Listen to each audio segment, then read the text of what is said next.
அழைத்தார்கள், அதையெல்லாம் நிராகரித்தார். என்ன அவருடைய கருத்து? அங்கே அந்த நிகழ்ச்சியிலே அம்மாவுடைய படமும் பொன்மனச்சோல் புரட்சித்தலைவர் எம்ஜிஆர் படம் இடம்பெறவில்லை என்பதுதான். அதுக்காக வரவில்லை என்றார். அதே வேளையில் செங்கோட்டையன் அவர்கள் ஒரு சைக்கிள் துவக்கு நிகழ்ச்சி அவருடைய தொகுதியில் ஒரு சைக்கிள், அதாவது விலையில்லா சைக்கிள் மாணவர்களுக்கு கொடுக்கின்ற நிகழ்ச்சி, அந்த நிகழ்ச்சியில் கலந்துக்கிட்டார். எங்க அம்மா படம் இருக்கு, திரு கருணாநிதி படம், திரு ஸ்டாலின் படம் தான் இருக்குது. அப்போவே பிடிஎம் வேலையை ஆரம்பிச்சிட்டார்.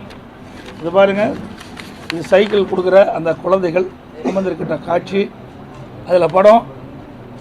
இதில் திரு கருணாநிதி அவர்கள் படமும் திரு ஸ்டாலின் படம் தான் இருக்குது. அம்மா படமும் தலைவர் படமும் எங்கே இருக்கின்றது? அப்பொழுதிருந்தே திட்டத்தை வகுக்க ஆரம்பித்து விட்டார். ஏதாவது ஒரு காரணத்தை சொல்லி அந்த கூட்டத்தில் கலந்து இருப்பதற்காக அந்த காரணத்தை சொன்னார். ஆனால் உண்மை வெளிவந்து விட்டது. இப்படிப்பட்டவர் தான் திரு செங்கோட்டையன் அவர்கள்.